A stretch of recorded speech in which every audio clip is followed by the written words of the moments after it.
Welcome to all the viewers joining us. We're looking forward to the big race day, Met Race Day on Saturday, the 28th of January. Going to be a terrific day's racing.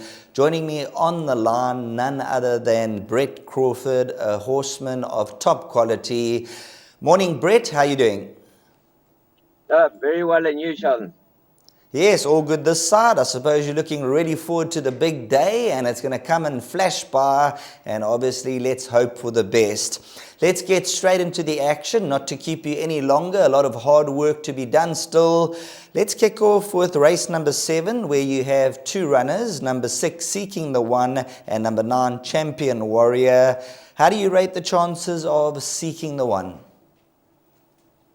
Sheldon, he's in very good form. His rating is high up there with the higher rated horses in the race. He's a winner of the Ready to Run. He's had a good prep leading into this race. His last run against older horses carrying 60, I thought was a good run after a bit of a break. So, I'm positive that he'll make his presence felt. I do think that obviously, Justin's horse, Royal Aussie, would probably, in my opinion, be the horse to beat.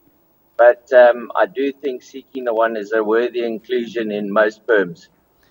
Number 9 Champion Warrior, what a lovely name. Yeah, Sheldon, he's been, to be honest, he's been a little bit disappointing his last two starts. We expected more. There's a lot of theories going around that maybe he's better over shorter. So that is a bit of a concern. But from a well-being point of view, I couldn't have him better. So, if he's going to get the mile and see out the trip, then I expect him to run well. Let's move on to race number 8, where you got number 8 Stiptelik and also number 12 Sergey taking their place in the 8th race. Let's touch on Stiptelik. How's his program gone into this event? Sheldon, she's had a great prep. She's in very good form. Obviously, her last run was a very good run. She's been running close up to Princess Color, who I think's the horse to beat in the race. So, I think you've got to respect her. I do think it's for me one of the most open races on the card. If Princess Color, I feel is the right horse, but if she doesn't come to the party on the day, then I think it's wide open, and I think anything can win. Number 12 Sergey has done exceptionally well for you in the connections. You'll be expecting another honest performance? Yeah, I think we'll ride him a little bit differently. Last time we maybe made too much use of him, and he didn't quite finish. But in saying that was a handicap, so he gave a lot of weight away that day. This time it's all level weights, so it changes the dynamics of the race a lot for him. He's fit and well, and once again, he's a very honest horse, so he'll be in the firing line. Now we move on to the big moment, the moment of truth. Race number 9, due off at 17:10. This is the World Sports Betting Cape Town Met, Grade 1 over the 2,000-meter trip.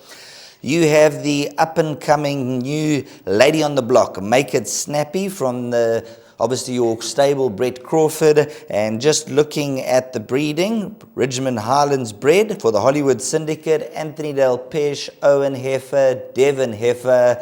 This could be a dream come true. Yeah, I think at the end of the day, Sheldon, there's an old saying, when horses are in winning ways and in good form, you've got to go with them. And that's precisely the case now. I don't think that we've had a 3-year-old filly in this filly's class for a long time. And I think the big attraction was going into the Met with just 51.5, because, after Saturday, no matter where she runs in her life again, she's never going to carry that type of weight. So, we understand that it's a big task and it hasn't been done often, but I think it hasn't been done often because it hasn't been tried often. But I think this filly's pretty special, and we're prepared to take our chances. And I think with that weight, she's had a flawless preparation. So we are confident of a massive run from her. Now, just looking back at that last run when she beat Captain's Ransom, her new style of racing is going to the head of affairs, and when she gallops, she's relentless. Yeah, she is, Sheldon, but it doesn't mean that she has to do that all the time. You know, we did that, just circumstances, wide draws, no pace in the race. But, you know, from gate 2, Keegan's got a lot of options open to him. So he's riding like a master at the moment, and I have no doubt he'll put her in the right position on Saturday.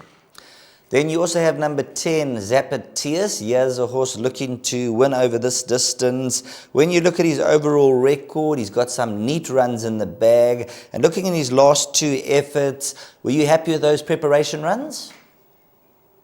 Yeah, I mean, you know, he come from a very long break.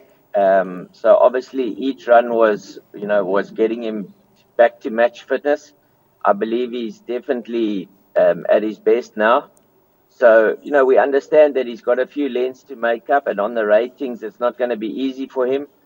But if you're playing quartets, and if you're playing wider perms, and you fancy to try and beat some of those big horses, then you know, he's certainly, in my opinion, not a no hope. And I think 40-1 is a very good value place bet for him.